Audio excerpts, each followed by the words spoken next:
Time for Monday Manners. We are living in a new world right now, and it is more important than ever for us to stay connected. Joining us now, etiquette expert Diane Gottsman with advice to keep our friendships and relationships thriving during the pandemic. Good morning, Diane. It's been a while. How are you? Hi, Amanda. I'm great. I hope you're doing well. Doing very good here. Healthy, thank goodness. I hope you and your family are as well. Let's talk about keeping our relationships flourishing. You've got several pieces of advice, several ideas that all sound like a lot of fun. Number one on your list is a cooking class with friends. So think about it. How do we entertain? We get together with friends. Right now, we can't do it. So virtually, I think that it would be fun to have a cooking class, designate a chef. So that means that every time you do this, you can take turns being the chef, which means that that person would send out a recipe in advance so they know what they need to buy. It's probably in your cupboard anyway. And you can go step by step with them, or you can do it and they can watch. But the whole idea is to be interactive, to enjoy yourself, to learn something new. And then if you're making it together, you can actually compare and see how the outcome of these dishes are. And do they look the same? And did it turn out? And just enjoy eating together. And then I say, don't forget to toast the host. Oh, that's great. Yeah, whoever is taking the helm that day, somebody make a toast to them, and afterwards send the recipe out and with pictures. Just kind of make it fun, make it a celebration. Yeah, always put a smile on your face. Number two, this one's right up my alley, a virtual book club. I knew it would be. That's why I included it. So, and you can do this. You can download on Kindle. You can find, you can order the book in advance. But the whole idea is that you have to agree on the book. So that means that somebody, again, you have to designate the driver, if you will. So somebody has to pick the book, and then they have to manage the time. So you don't want this time to go on and on. You want to keep an agenda, make sure everybody sticks to the agenda, read the chapter and then ask questions. And what's kind of fun is you can pair that chapter, that conversation, with a wine or with a theme or with a food.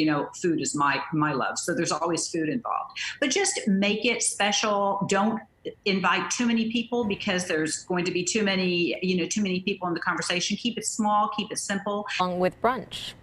Yes. So, okay. And it could be the same thing. It could be two different things. But the whole idea, with happy hour is just getting together with friends. But I always say don't overdo it, because if you have a happy hour and you have a weekly happy hour, multiple days happy hour, people aren't going to come. So make it special, set the table. So, put out a pretty place setting. Pick again, if it's brunch or a cocktail, pick something special. Here's my book with all of my earmarks that we're actually doing. It's brunch. But send out an invitation. You can do that by mail, or you can do it email. Make it special. And this is a way to even do this with your family, with your grandmother, with your grandchildren. Just think outside of the box right now, because we're not getting to spend time with each other in person.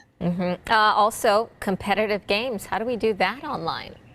So, okay, everything you see, Uno to Scrabble to Words with Friends. Have you done Words with Friends, Amanda? No, I'll be honest, I haven't. Okay, well, I haven't either, but I know tons of people who do, and it sounds like something you would like. Find some games that you can play with each other. And anything, you can go to the App Store or Google Play, download the games. It could be Uno, Scrabble, Scattergory. And then there's also, just to follow up on that, there's also Netflix has something called Netflix parties. So if you're not playing games with each other, you can host a party, a movie night. And if you have to have a Google Chrome browser and you have to have Netflix, but then you can watch a movie together. And there's a little chat that you can chat back and forth. So I haven't done it. My blog this week is all about all of these things. And there's all the links that you can find all of these ideas, and including this Netflix party that I'm going to try. Do you know what movie you're going to watch? So I don't know. There's just so many. That's the whole idea. I think, again, it depends on who you're going to watch it with. Are you going to watch it with, a college? One of your kids are going back to, my child is going back to college in August. Oh, you're very lucky.